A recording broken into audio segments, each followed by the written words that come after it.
Ladies and gentlemen, boys and girls, dudes and dudettes, this is Smooth E, your resident smooth jazz DJ, wanting to thank you for listening to today's show. If you like the show and would like to know more about any future updates, then please consider following the official Instagram page at TNAAPcast. That's TNAAPcast. Also, if you're listening to the show on Apple Podcasts, consider leaving a 5-star review. And now, I turn it over to your hosts for a brand new installment of Two NerdSkis and a Podcast. Cue the intro. Alright, you primitive screwheads, listen up. It's time for Two NerdSkis and a Podcast! Next level.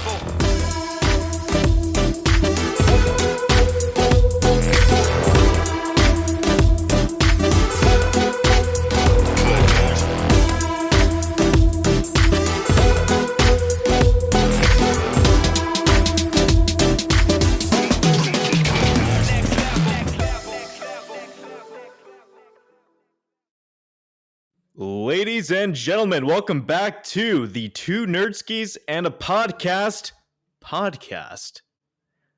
Yeah, we're back. And today we are talking about the third installment of the greatest franchise in all of cinema, Tremors.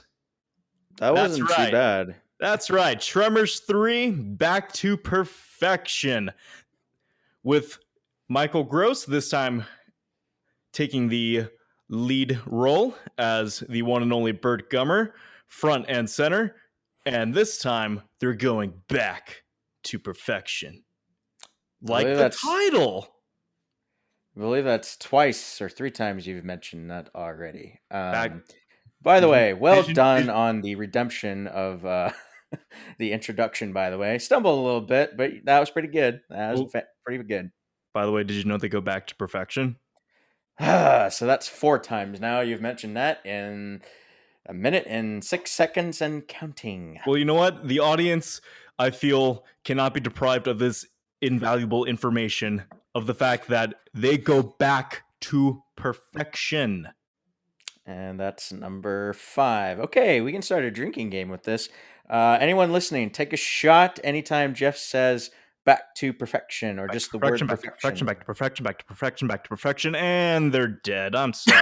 Don't sue me.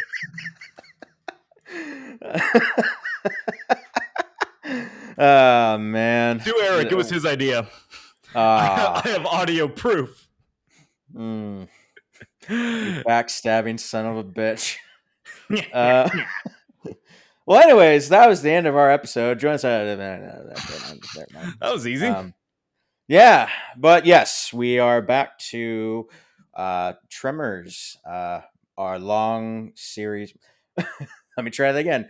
We're going back to our series reflection on Tremors as a franchise overall, and yes, we are in Tremors 3 territory, and it's an interesting one to say the least. But before we get there, how are you doing, good sir?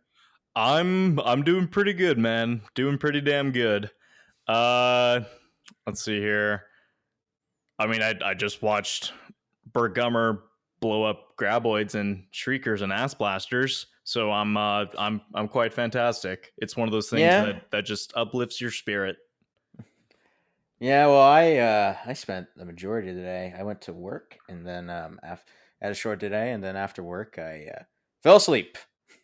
And then, well, no, before that, I had to watch Tremors 3, and then I fell the fuck asleep. And now here I am, ready and revved up to go to talk about a new installment of the show. Perfect. And just like part 2, just like in part 2, Eric has not seen the sequels, so. And prior to... Except for Tremors 5, which I have seen. Except for Tremors 5, and just like part 2 as well, we did not communicate our opinions on this movie whatsoever, so I do not know his thoughts on this at all. Eric, what did you think of Tremors 3?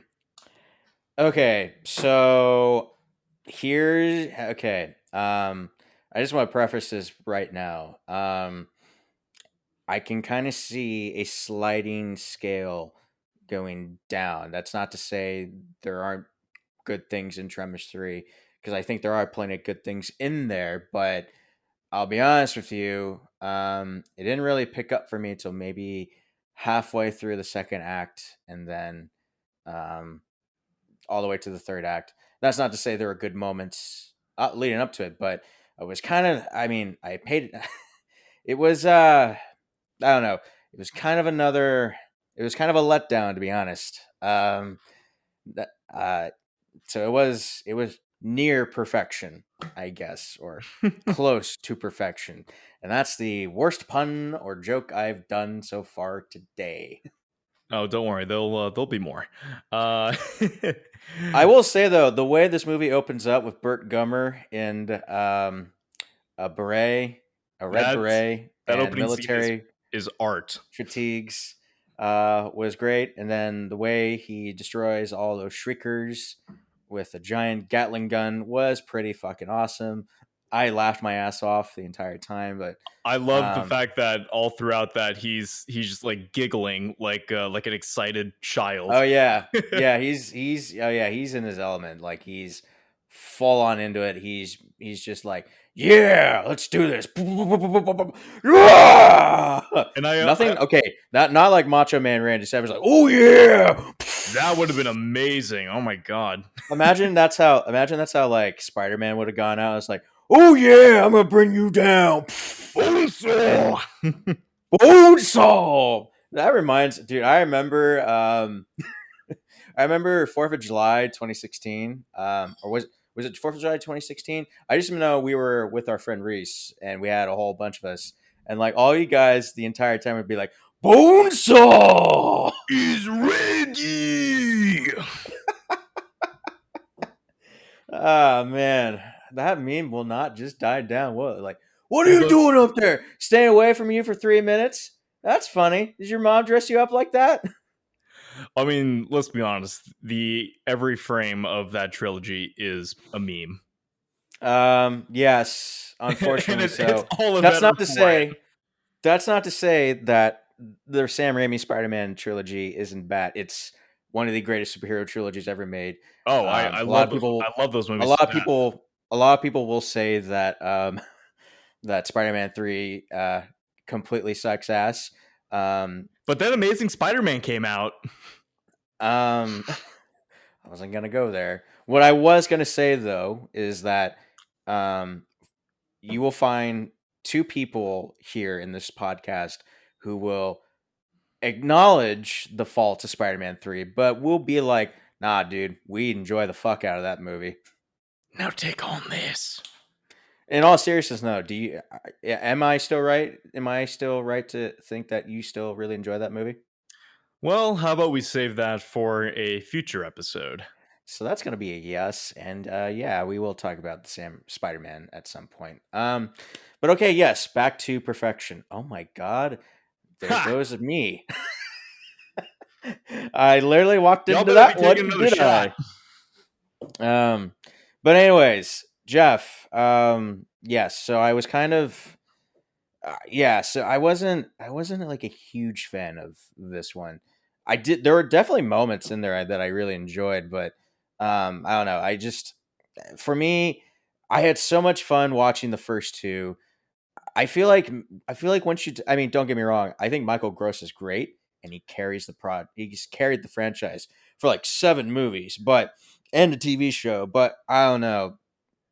Once you take away both Kevin Bacon and Fred Ward, I feel like that magic's kind of gone for me. Because those two, at least one of them made that movie, and then when with the first Tremors, they both made that movie, and then Michael Gross really amped it up.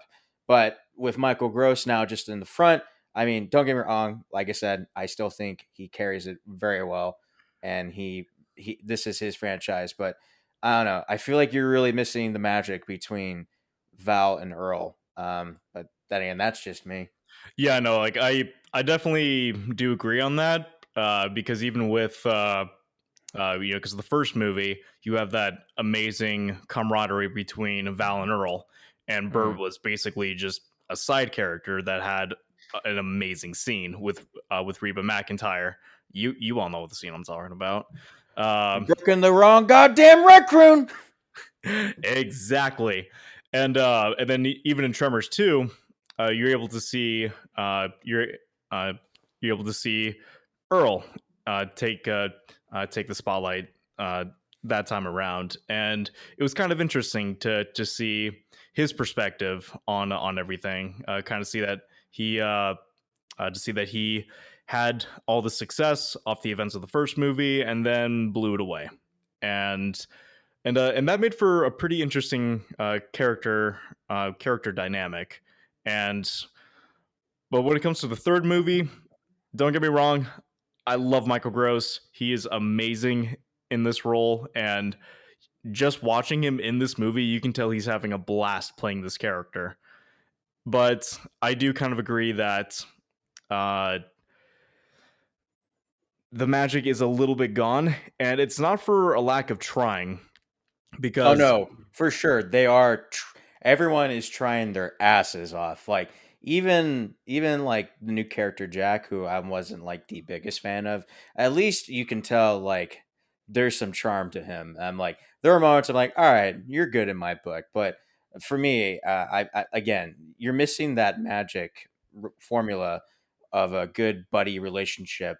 And for the first movie, it was Val and Earl. For the second movie, it was Earl and Grady, and now it's Mike, and now it's Bert and the entire town. Um, well, one of the things that I really do like about this movie, and pretty much all the movies actually, is its world building. I like that, especially in this movie, how uh, they drop little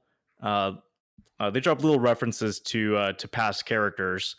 Like there's a small scene where they're talking about a book that Rhonda wrote, or there's a passing line of Earl and Grady actually opening their theme park, which, by the way, I want to fucking see that. continuing before we go any further, continuing on that topic. So, what do you think are some of the attractions? I know we briefly talked about it in the last in Tremors 2, but I really hope, for me at least, there is a being dragged by a graboid and then like just driving up a truck and just it's a jump. It's like an air ramp, and I'm like, oh please, that'd be so much fun. Well, now that it's canon, I think that we are entitled to answers established by this 20-year-old made for TV movie. Um, God, this movie's wait, 20 was years this old. movie made for TV? Yeah, all the sequels Well, I knew were they were all. I know all the sequels weren't like theatrically released. I knew at least. I didn't. I know that Tremors 3 serves essentially as the pilot for the Tremors TV series that aired in what 2000 or 2003. Because 2003. Yeah, this came okay, out in late 2001, I think. there's another callback that I recall. So to set up this callback, so let the movie open. So after the opening sequence, we return to perfection. Um, Back to and what's great Perfection. about I did again, did I? I'm there really should be a drinking game out of this. But anyways, what's here's what's great about this sequel. At least we get to see some of the returning cast members. So Yes. you get to have oh shit, who are the cast members again? Real quick, save us, Jeff, save us.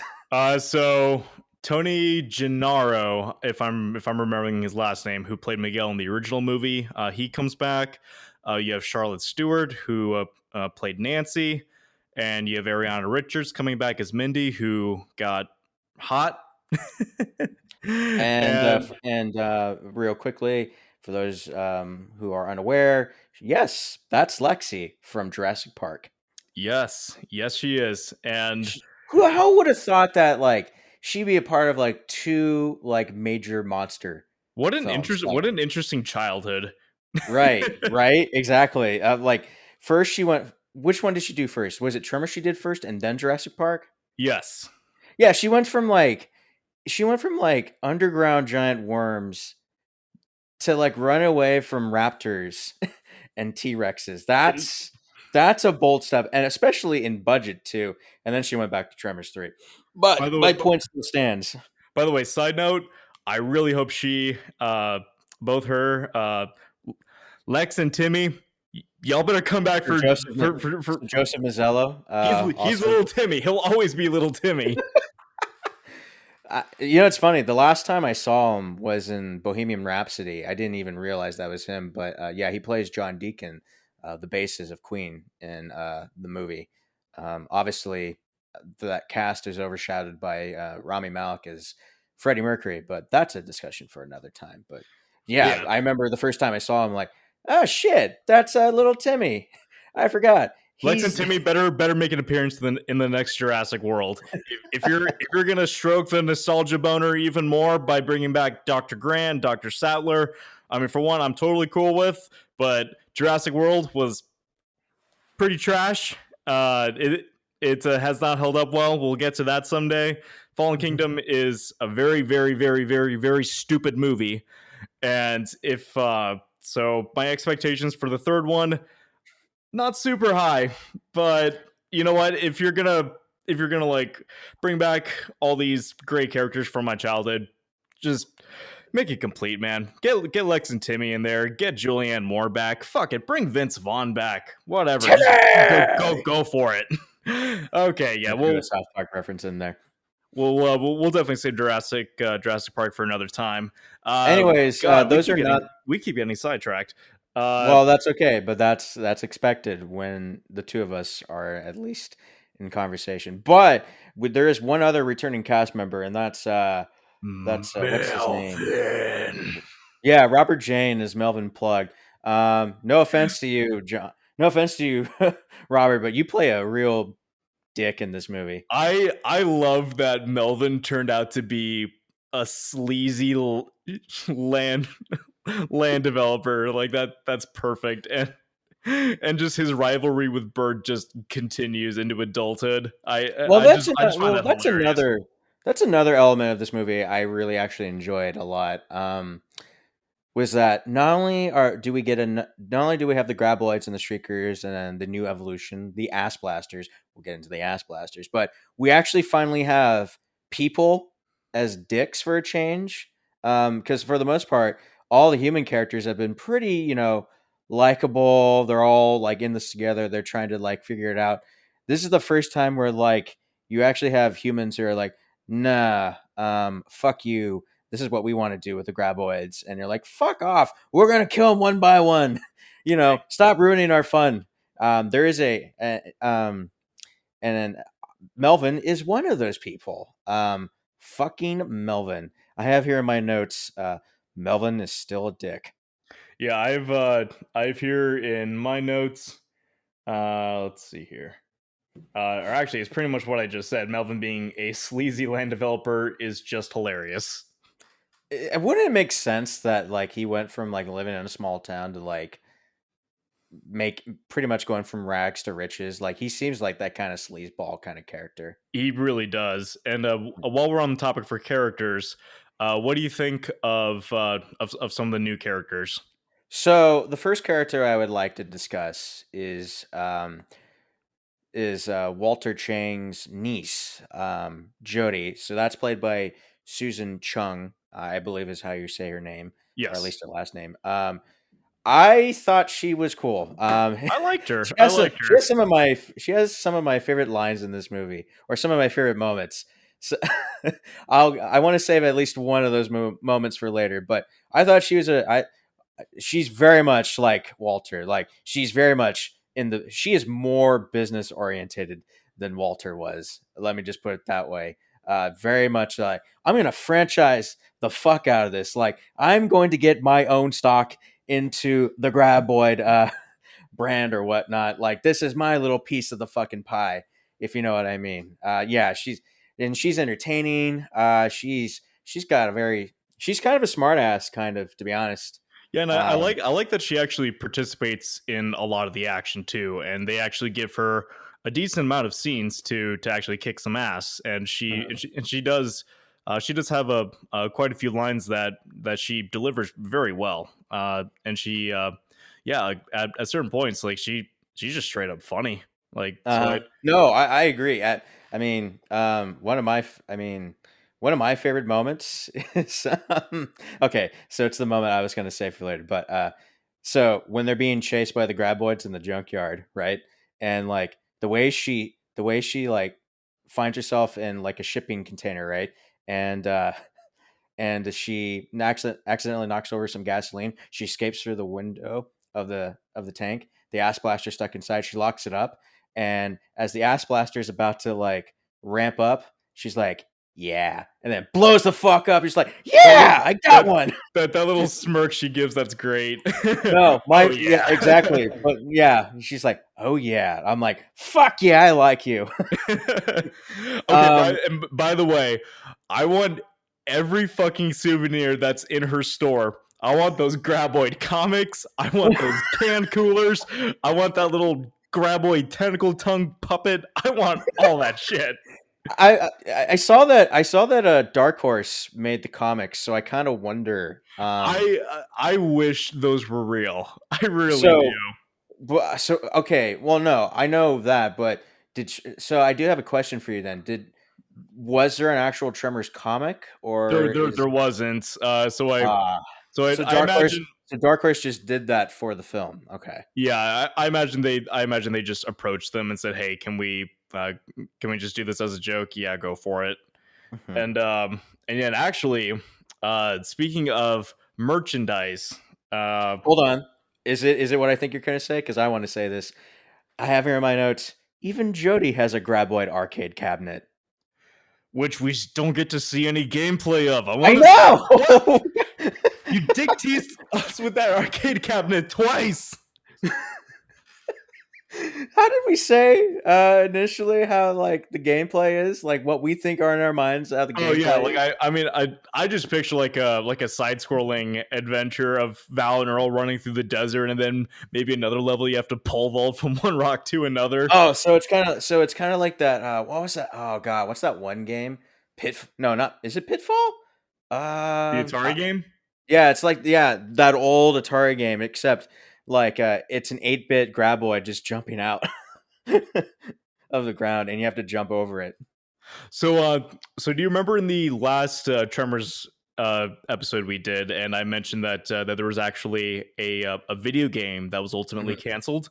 Yeah, yeah, of course. So just looking at so I was looking at the IMDb trivia for Tremors 3, and I learned a few things that I didn't know.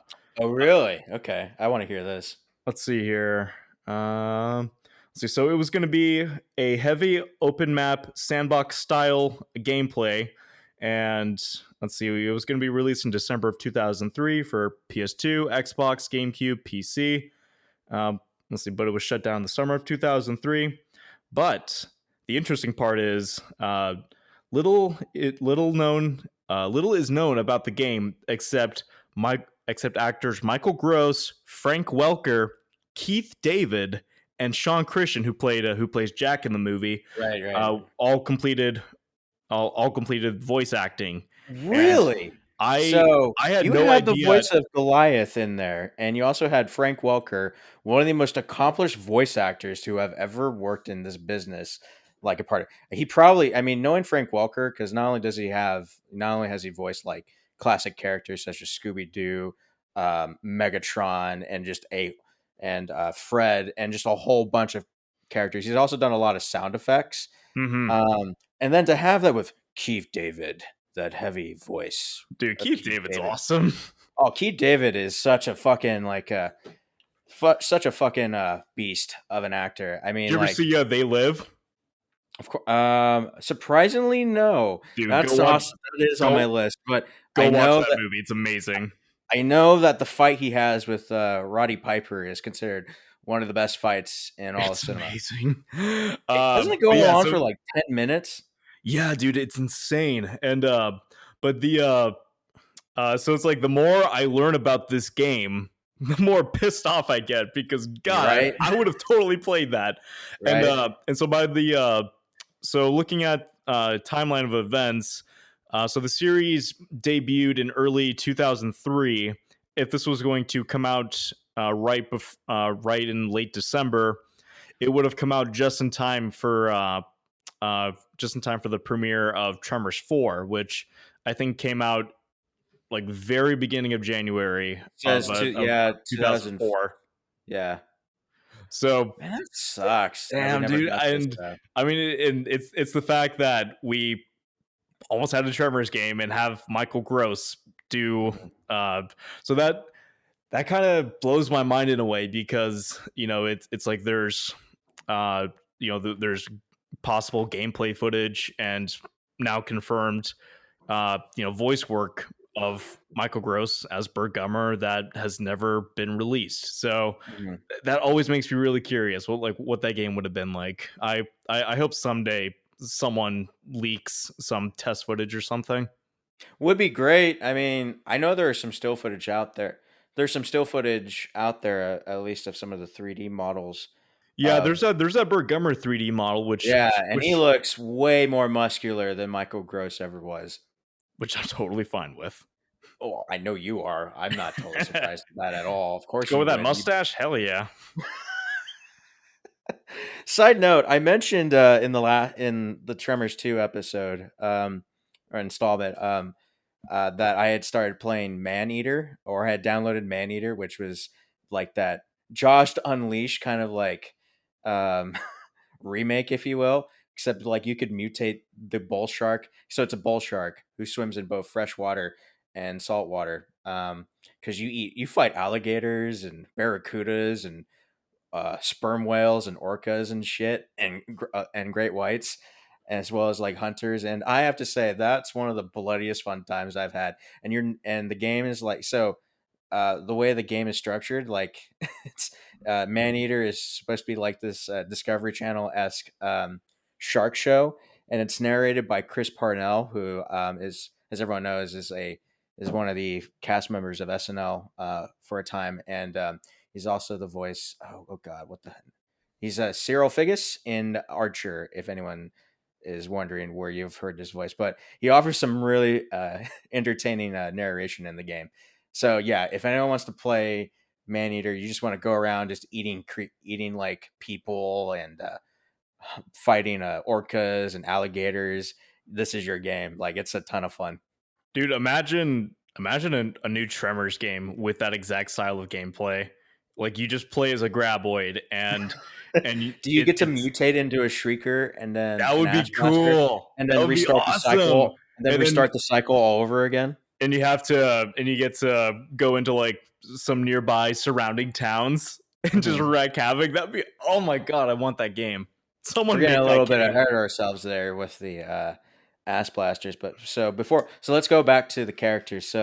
Um, so apparently, so the premise here is that it's been 11 years since the events of the first film. So they've all so everyone here has kind of just been like, um, It's like, just kind yeah, of taking it easy. Jody's running her uncle's shop. You have a guy named Jack running Graboid. What is it? Is it Crazy Jacks or Graboid Jacks? it's a Desert Jack's Graboid adventure. And And he, I absolutely love the fact that he's scamming gullible tourists, and that he just hired some dude to blow smoke and to like pull levers to do like a little homage to the fence poles knocking over from the first movie. like yeah. that's a really funny introduction. I I so let's talk about Jack for a bit. So I think I may have mentioned earlier that he was kind of a hit and miss for me. Um, it's kind of like mixed to positive for me, but that's not to say that Jack isn't a bad character. He just, for me, I was like, nah, whatever. I don't really give a shit, to be honest. Yeah, I mean, I think it was mostly the dialogue, but I think Sean Christian does a very good job at selling the character, He's and a hippie. I think the uh, I mean, it's the one of the funniest parts of Bert's character as a whole is just how irritated he looks when people get on his nerve. Like that the scene that sticks out to me is the first time Jack meets Bert, and Bert doesn't say anything. He just gets up in his face, and then a couple of annoying tourists. Yeah, a couple of Northern tourists come in and is like, come Oh, on, just thank stand you next to so him. much, Mr. Goober. And I Mom, remember, take a picture of me with the tremor. It's like, okay, that was funny. I know. Come on. No, what I love about that moment is how like monotone that kid's like, come on, Mom, take a picture of the tremor. They're called graboids. And Oh, graboids. and actually, So the actress who played the mother in that scene is Michael Gross's real sister. oh, really? Is that so? I did not know that. Yeah. And let's see here. So one of the things that I wanted to bring up is because overall, it's probably a nostalgia bias because from what I remember, I think I rented this particular movie from the video store more often. Oh, did you really? I think just because I enjoyed Bert's moments in this movie so much, and this is really the movie that made me like Bert so much as a character. And God, I for one, I love the scene where he gets eaten, and then Jack has to like drive to Bert's place so that so the graboid can smash its head into the underground cement pavement. Then he just grabs a chainsaw, and guts it, and Bert pulls Bert right out. That shit is I was gonna bring that up later because I just remembered. I have in my notes here is like even swallowed whole, Bert is still a survivor. Exactly. And just like I just remember is like, we shall never talk about this. Yeah, like this didn't happen. This did not happen. And then he slowly puts on his shades. Let's see. So I think the biggest problem with this movie is the pacing, and that was one of the strongest elements of the first two movies. Because I think Tremors is one of the best paced movies ever made. It gets straight to the point. Right at the half-hour mark, all the monsters are introduced, but leading up to that, you get to know the town, the characters, the situation is clearly established. It's perfect. Like there's never a dull moment, and for the most part, Tremors 2 carry that on pretty well. You see where Earl is in life. You get to see what you get to see him like have a little bit of fun blowing them up, but then things start to turn. Bert gets brought in, and then it's almost like another mystery, like kind of like discovering how these creatures operated in the first movie, and the second one kind of turns it on its head. This movie doesn't do that too often, and I feel like but we do get to learn. We do get to learn how graboids are kind of born. You do, but like what I was saying about pacing, the ass blasters are not introduced until till an hour into the movie, and I mean, leading up to that, like you definitely have a few fun moments, but I think all the scenes with the government agents, you could have cut that out of the movie entirely, and They didn't really need to be in this movie, did they? They were kind of just there to show that oh yeah, incompetency in humans. Actually, before I forget, I think the only fun thing about those government agents is the lead agent is actually the same actor who was one of the road workers that got eaten in the first Tremors. Oh really? Same I did actor, not yeah. know this. Yeah, Huh. I think it was the dude with the mustache that they got pulled and got dragged up the hill and eaten. All I know is that like he has one of my his comment to Bert or his question to Bert leads to one of my favorite lines from Bert in this movie. So it's like, "What do you want us to do? You guys, what you do best? Find something simple and complicate it." I made a note of that too. I'm like, that is the truest line ever. I saw that. I remember. So there's a YouTube. I forget which YouTube channel it is I follow, but like they'll. It's one of those like YouTube channels that reviews movies and very much follows kind of the nostalgia critic kind of method where you use like clips from movies or television as part of a joke or whatnot. And this is where I first saw that scene. So like, what do you want us to do? You guys do what you do best. Find something simple and complicated. Let's see. I also want to talk about uh, my second biggest issue with the film, and Is that's it what I think it is? Is it because of the fact that the Studio 80i is not involved this time? yes, and there is an over reliance on CGI. And when it first came out, it was fine, but you tack on 20 years and it looks bad. And the Graboids, when they're in full, when they try to do CGI close-ups or like from behind it, it looks like a penis. It straight up looks like a penis. I did not think of that this entire time. Oh man. See, because at least in the first movie, I think there was There was a well, you have to remember there's a far in the first movie, I think they had to do a slight redesign because it was looking a lot like a penis. I And did I do remember vaguely remembering like hearing this. Yeah. and so in this one, I guess they were just thinking, let's go back to our phallic roots. Oh my god. And if they were just doing a few far away shots and had to input CGI, that's fine because I know that I think this film was only shot in 20 days, so it was a very rushed production. But the fact that they keep trying to do all these CGI close-ups and it just it doesn't hold up. And See, uh, here's the like beauty. Here's the beauty of Tremors and Tremors 2. Low budget films that or at least good sized budget films that really utilize the fuck out of those budgets. They were able to create some of the best like practical effects I had ever seen in anything, especially the first Tremors movie.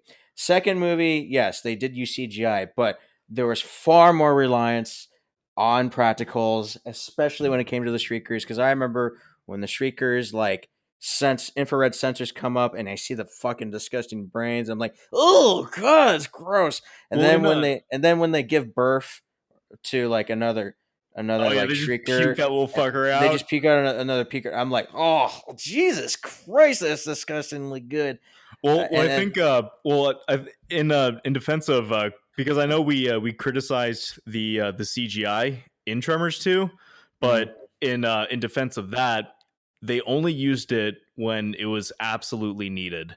Because if you have, there's that one Yes, scene I would agree with when that. Yeah, when they're jumping on top of each other, or hmm when they're running, or if they're trying to get a certain wide shot of right. and showing multiple shriekers. And like if you can't do that without getting rid of all the puppeteers. Uh so at least in Tremors 2, they only, even though the CGI isn't good, it looked like they used it as a last It resort was a because little bit more competent, is what you're saying. yeah, like it uh it was basically like I just said, it was only used as a last resort hmm for shots that could not be done practically, which I think is the best way to utilize CGI. But Tremors 3 just relies way too much on it. Like a majority Yeah, a majority of those shots, of those CG shots, could have easily been used. And like I said earlier, it had a very rushed production, only 20 days. And if you look closely, and I spotted this just because I've seen the first movie so many times, they recycle some footage from the first they movie. did, didn't they? Yeah, I do. I think so. It's when that. So when Bert is about to get swallowed up, it's a shot of a graboid from the first movie. Am I right? Yeah, it was uh yeah, the scene was taken from towards the end where the uh, the bomb gets tossed on the stack of other bombs. Val and Earl and Rhonda are like 50 feet away from the rock, and they try to run back, and then Graboid bursts out of the ground, and so they took that shot and reused it for when Bert's about to get eaten, and then there's more subtle ones, kind of blink and you'll miss them. They reuse the dirt moving POV shot from under the ground. They reuse that quite a few times. They reuse a couple of when they get on the rocks. They reuse the graboid moving through the dirt. They reuse a couple of those shots.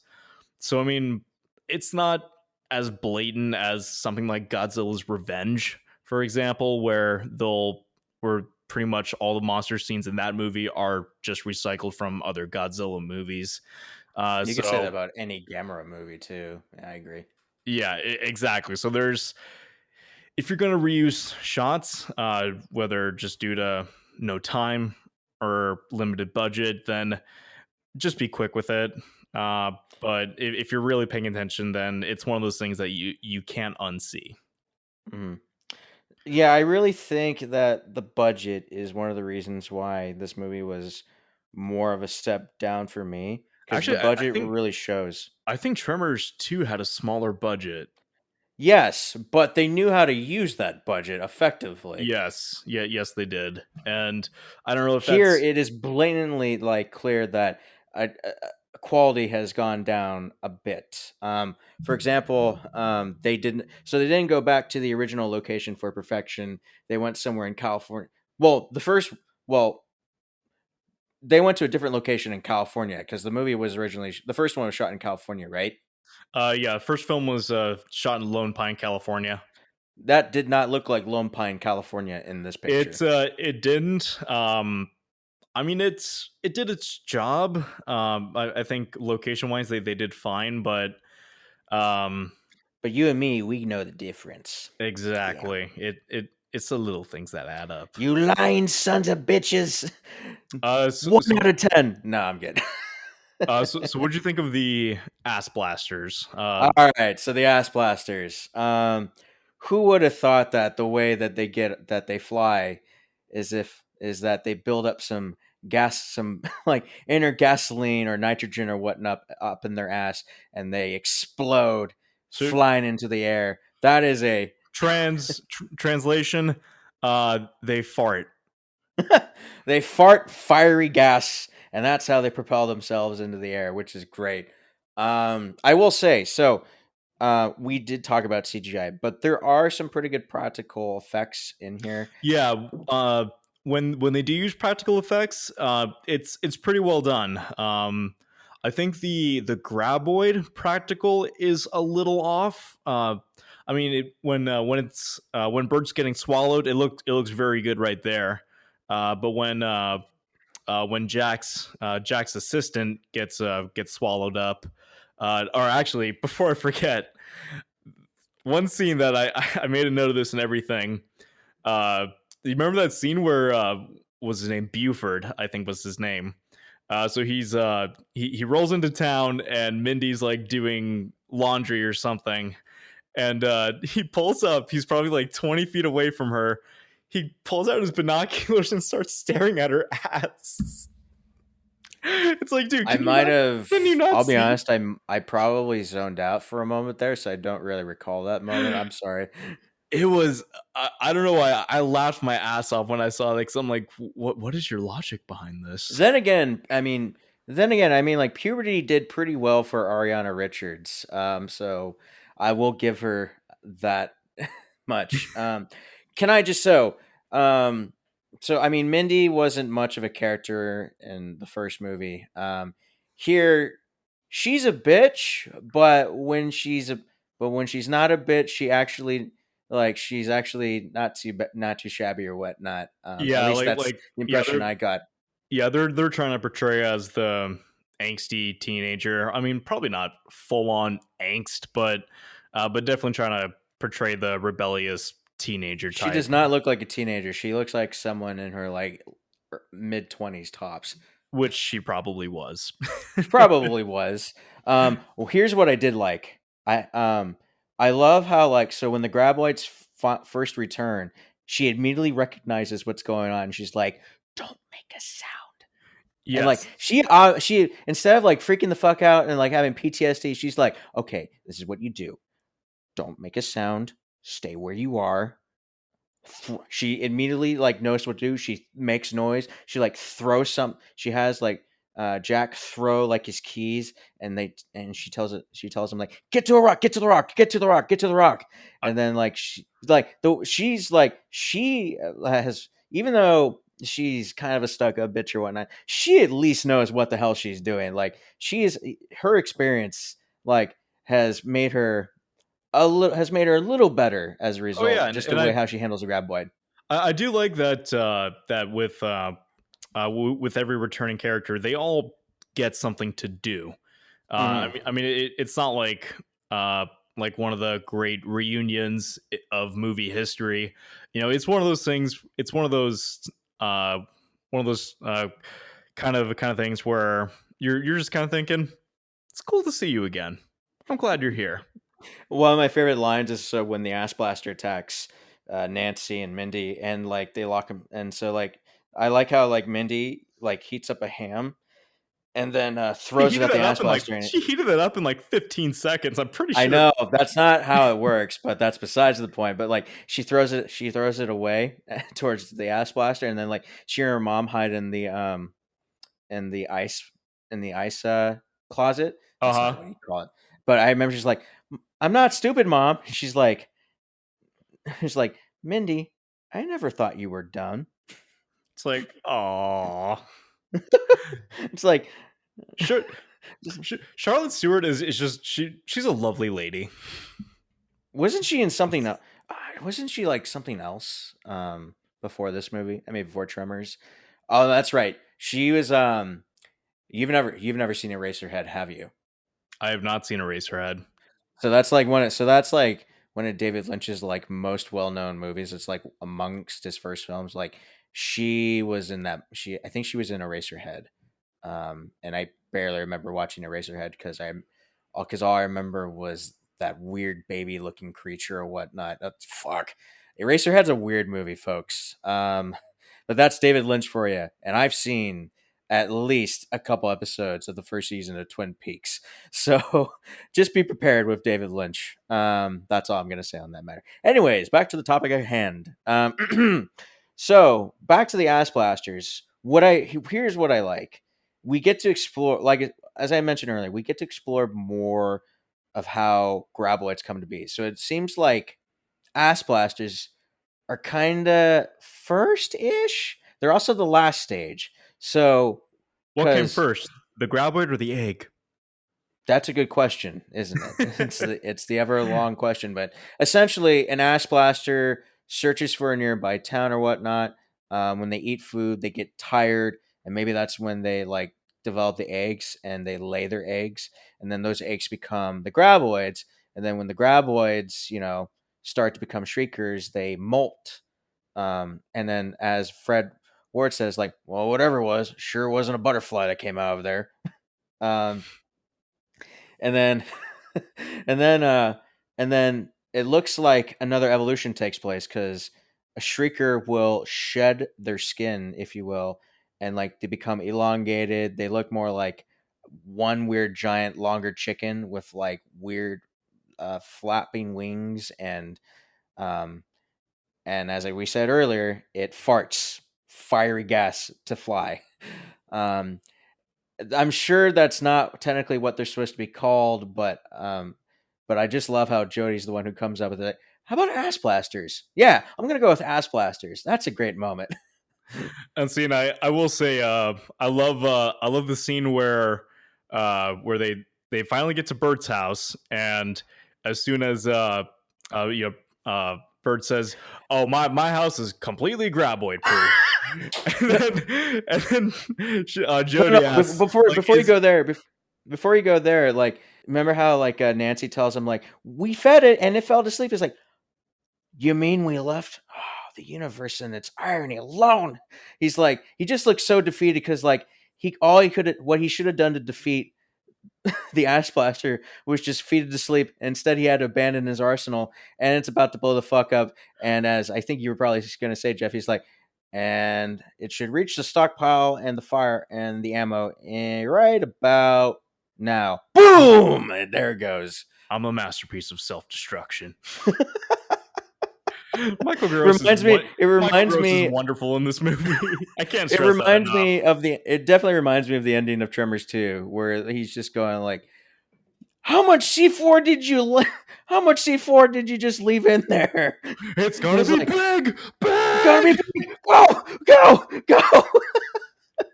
It reminds me of that moment. And then he's just so, I love how I feel so bad for Bert when he's just so defeated and he's like, that look in his face, like, the moment Nancy says, just give it all your food and it'll go into a coma. And he just like, fuck. Why did you tell me like 5 minutes ago? Oh, that's so great. I love how so not only does Bert have the emergency shelter, and I love how he delivers. I think Jack asked like, "How long can we stay in here?" 6-7 years, depending on your dietary discipline. And so not only that, but he also not only has an emergency bunker, he also has an emergency tunnel slide. I know, which is awesome. Which, by the way, that thing looks fun. I would totally go down that thing. By the way, so speaking of which, when Bert, before Bert first encounters El Blanco, like he's gonna grab one of his firearms, and I love the gun that he picks. It's the fucking one-shot rifle. I'm like, and I just remember going like, "Fuck yeah!" It's the big one. It's the big, it's the big caliber gun that he's pulling out. I'm like, oh, he's gonna blow the fuck out of this thing, isn't he? He doesn't, but still, I'm like, fuck yeah, that gun's back. Just wait for the series. Please tell me it's in the series. That's all I want to know. By the way, there is one moment I want to mention real quick. So at one point they're trapped on the rocks and they stay overnight, kind of like how in the first Tremors movie, Rhonda, Val, and Earl are stuck on the rocks and they need to get to the radio. So once they are able to get a hold of the radio, basically he tells he tells Mindy to like create a distraction, and so Nancy Mindy, what she does is she like gets her like CD player. You remember CD players, folks? By the way, those portable CD players. I used to have one. Wink, wink. I did too, and it was the most inconvenient device. Do you know what's my? Do you know those things kind of sucked because like it kind of sucked carrying those things and walking them everywhere because those things would fucking skip. Well, dude. Those things would just fuck up your CDs even faster. I know. Do you know it was the CD I played the most on my CD player back in the day? What? It was Backstreet Boys Millennium. I knew it. Why are you not surprised? It's either going to be NSYNC or Backstreet Boys. I didn't have any NSYNC albums back in the day. By the way, folks, I was born in 93, and even though I was 6 years old by the time the 2000s rolled around, I remembered a lot of things from the 90s, surprisingly. And I remember growing up with Backstreet and NSYNC, and I don't care what anyone says. I love both those bands. I will listen to them to the day I die. But if I had to choose, all right. If I had to choose which band I love the most, it'd probably be Backstreet. I'm not gonna lie. So yes, Jeff's right on that. And let's see. So getting back to the movie. So what I was gonna say, so like Mindy tapes up the CD player and then like she like puts it up to the radio and Nancy's like, "What are you doing?" And I have here Mindy says, "Bert's phoned in a request." That he did. And that's one of those lines that makes me chuckle up quite a bit because I'm like, there's that good old classic Tremors humor, all right. Exactly. And even though like the pacing is pretty off on Mhm. throughout this movie, I would say that it still for the most part succeeds in maintaining the humor. It's not as sharp as the first two movies, but there's at least there's just enough in Mhm. there because part of the some of the funniest parts of all the Tremors movies are the sarcastic humor And the and one-liners, kind of. yeah the one liners and Bert being Bert and I mean, I remember when they're like, when they're about to go down the tunnel. I just remember Jody goes like, "Bert, I like you," and Bert's like, "You should now get down the trick or tunnel." treat, you son of a bitch. And then like, so when they're hiding from the ass blaster, they use a, the air mattress to get across the valley or whatnot. And Which is as they actually come up, pretty smart. it is. And then as they come up with the name ass blasters, was it Bert that says it? He goes like, "Ass blasters sounds like a porno film." That was Jack. Oh, it was Jack. Why did I think it was Bert? To be fair, the voices kind of sounded a little similar in that kind of monotone moment at the time, but but I thought that was pretty funny. And then the way they escape to the junkyard is just to they go what I call boat hill surfing. I don't know why there's a boat, especially because this place is all desert, but fuck it. I can roll with it. Roll with it. Was that Roll with Bert's it. boat or Bert? Why do you have a boat? I mean, it's Bert. He's prepared for everything. He is the ultimate Like survivalist, after all. if it resorts to worldwide flooding, hey, Bert has his boat. It's all good. Um, And so and by the way, I think I do really like the junkyard setting I was for about to get into that actually. Yeah, let's talk about that. yeah. Sequence. Uh, so the um so the climax of the movie, they're surrounded by ass blasters, and just like the Shriekers, they follow by heat, Mhm. so nowhere they can really run. So they got to make You have that moment with Jody where she traps the ass blaster in the shipping container. She goes, "Oh yeah, boom!" I love well, that scene so much.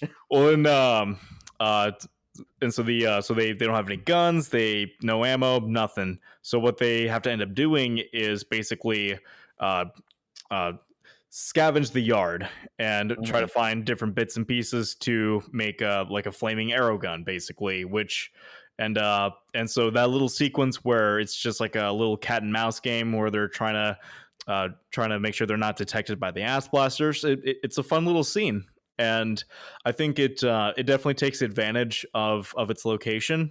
And Mhm. I definitely and I also like kind of tying back to what I was saying, that I like uh, the The little nods to the first film. the little references to characters from the first film.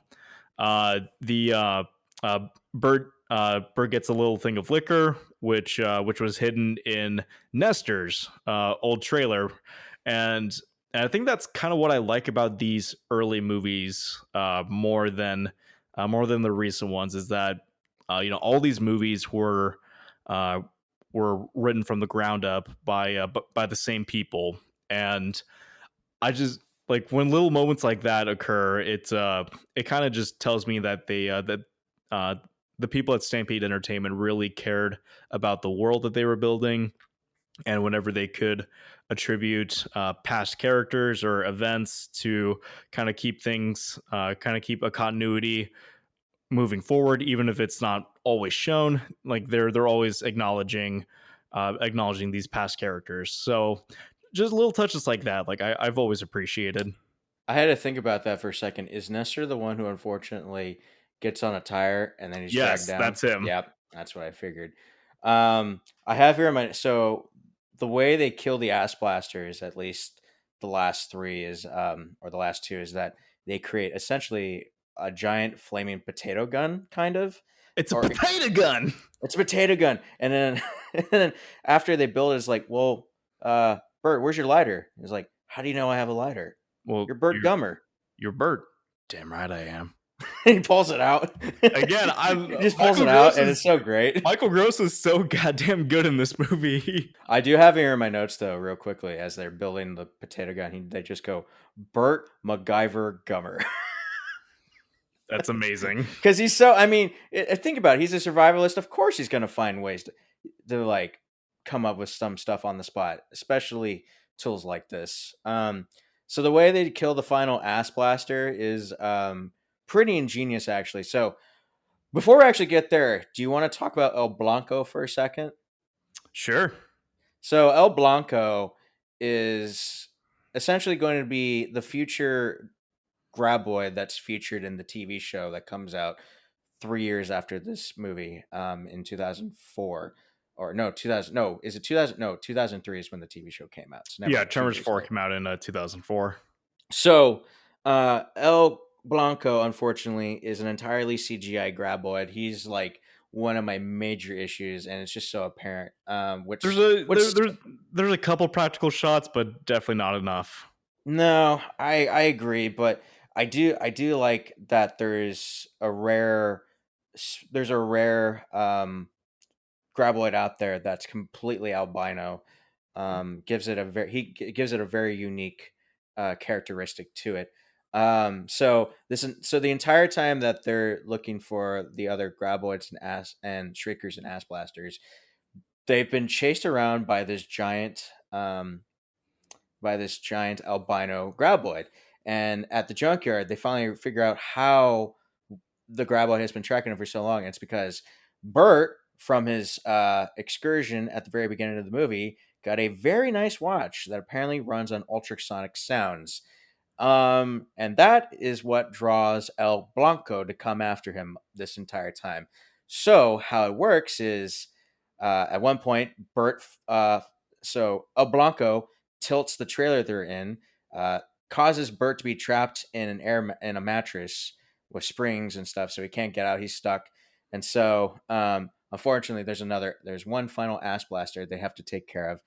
Um, and also, of course, there's El Blanco out there. So they figured, do you want to take over for this? Because I think something tells me you want to like handle this. Yeah, sure. Going back to El Blanco real quick.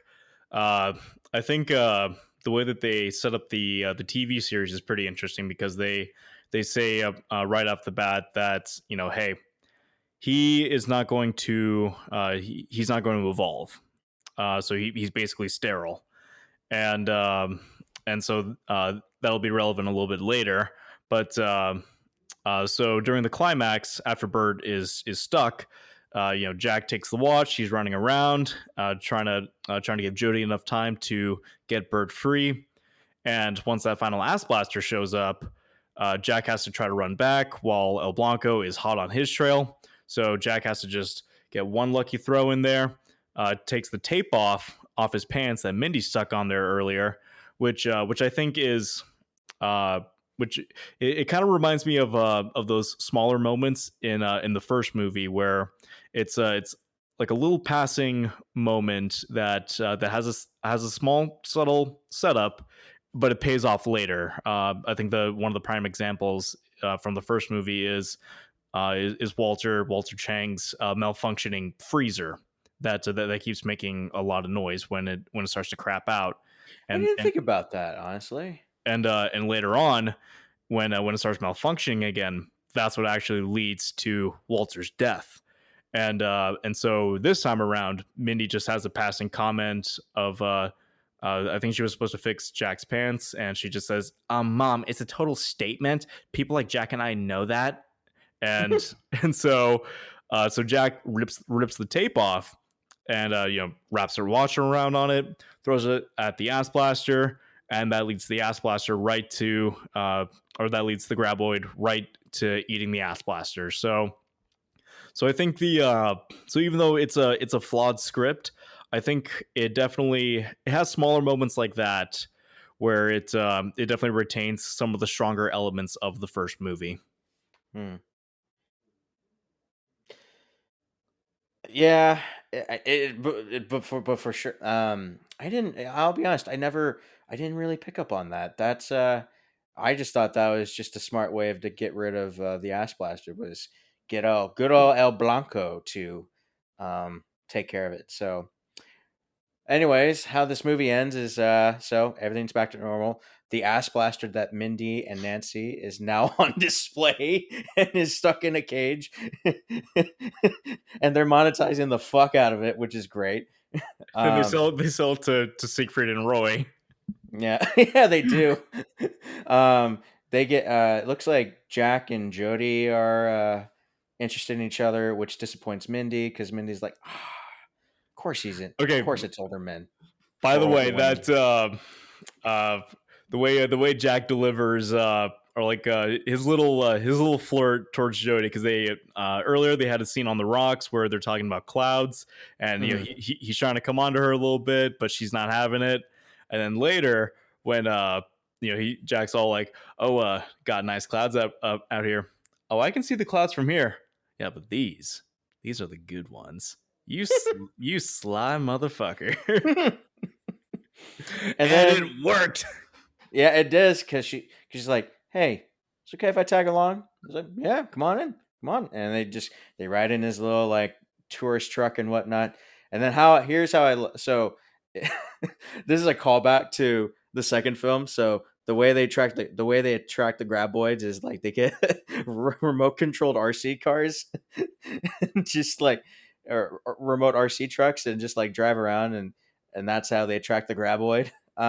So Bert is out there on a rock, and he's got an RC car just driving around. Melvin comes up and he's like, "So, because Melvin this entire time, the skeeving douchebag he is trying to develop land, but the government has declared that since the graboids are an endangered species, uh, they can't hunt for them, and they can't kill them or whatnot, and they can't build land on them. So because El Blanco's there, perfection's safe, and fucking Melvin's pissed.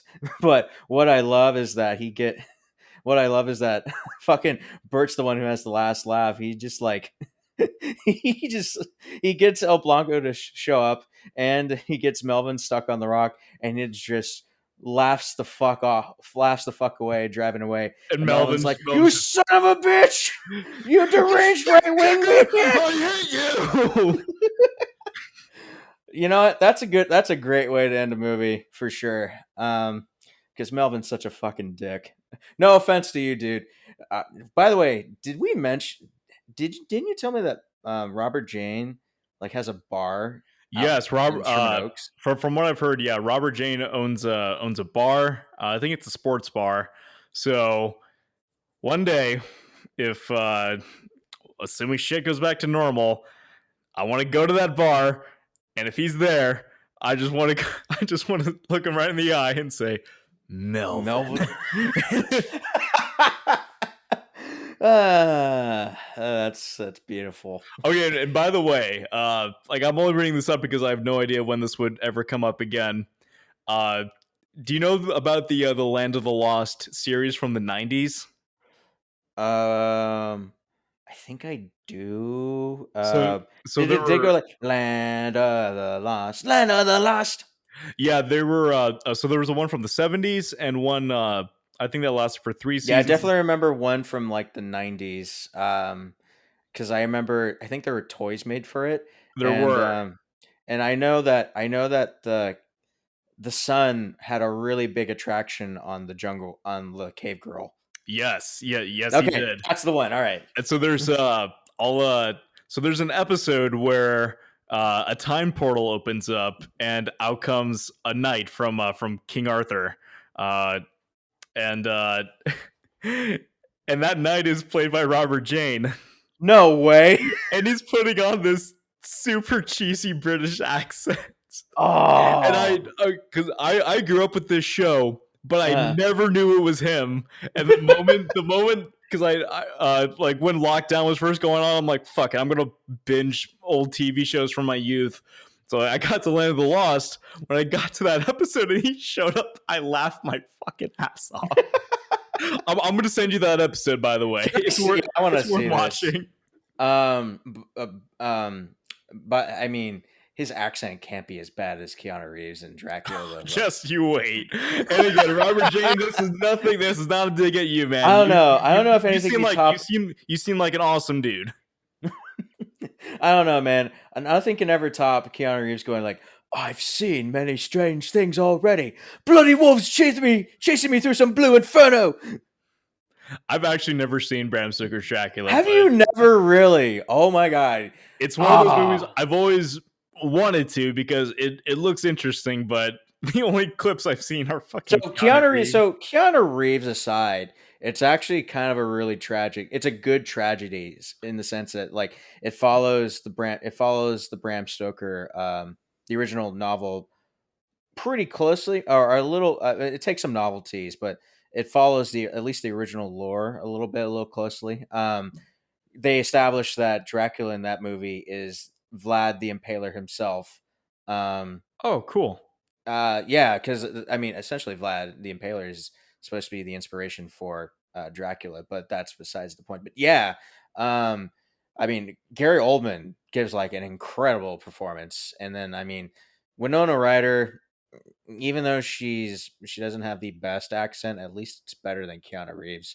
I'll say that much. I heard she was supposed to be, or she was supposed to play Michael's daughter Yep, in Godfather 3, but yep, and she she had had to drop another out for commitment, some reason, and then Sofia Coppola had to come in last minute, and and that's why that movie sucks.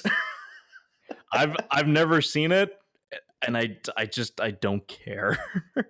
Maybe there's good elements to it, but I don't know. I don't care. And I heard that they just came out with a new cut of the movie. Like they put it on Blu-ray and everything. Oh, And really? I heard it's even worse.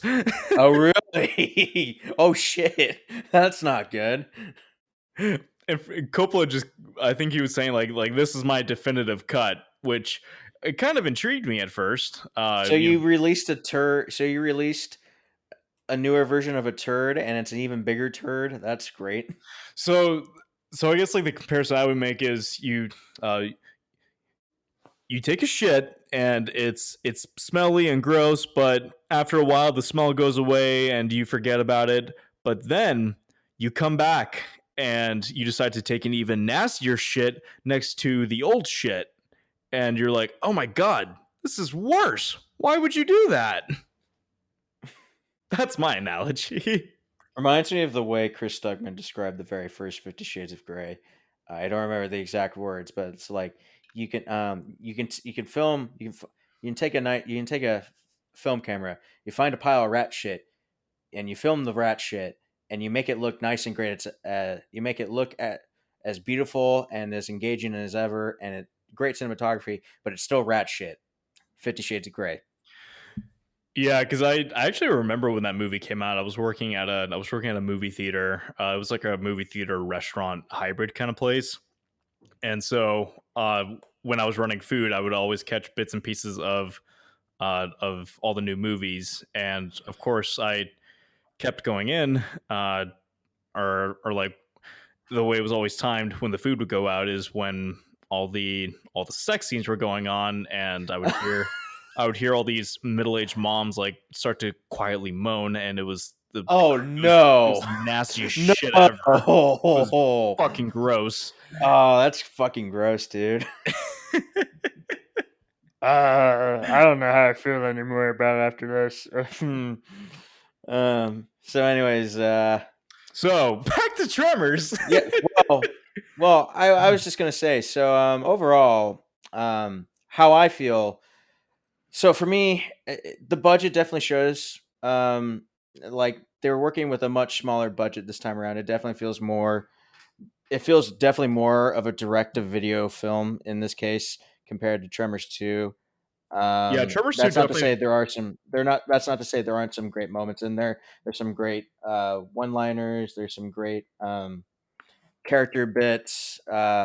When the practicals are practical, they're great. When it's CGI, I just kind of ugh, you know. But then Why? again, that's early CGI. But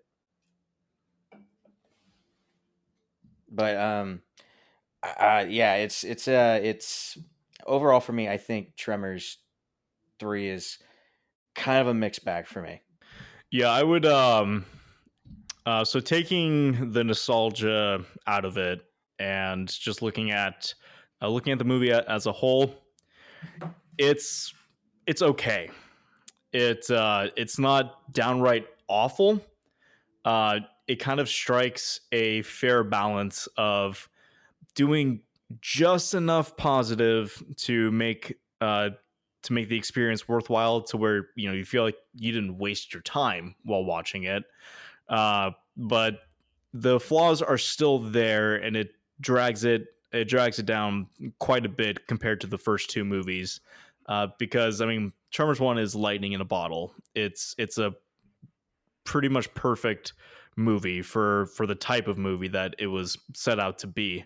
And Tremors 2, it was not as good as the first movie, but it's pretty damn close. It's in terms of straight to video sequels, I would say Tremors 2 is one of the best out there.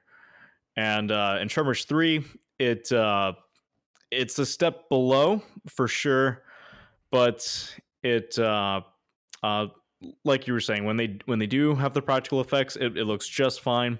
But the CGI, the pretty lackluster pacing, a good 10 minutes could have been cut out of this movie entirely, and it definitely would have helped out the flow of everything. I mean, not showing the ass blasters until an hour into the movie, I think was a pretty big mistake. And overall, uh, it shut up, computer. uh, but looking at the positives, I think Jack and Jody are likable enough characters. Seeing the returning characters all coming back and having their own little moments to shine, I think is great.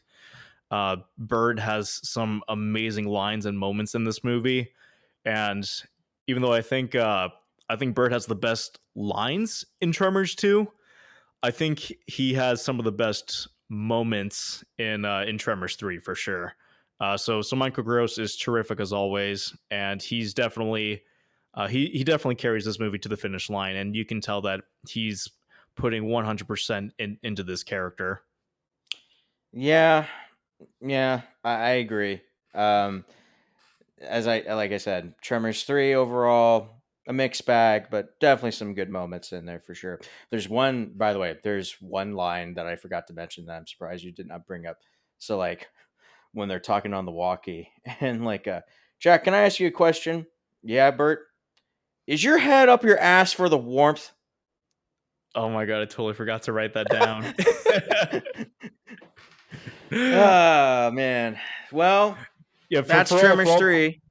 Tremors 3. It's if you watched the first two movies, then yeah, of course, like give the movie a watch, but keep your expectations neutral.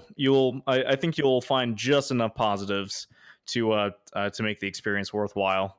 Mhm. But if you just try to compare it directly to the first movie, then yeah, you're definitely going to be disappointed. But overall, I still think it's a pretty fun movie. It's just rough around the edges. Mhm.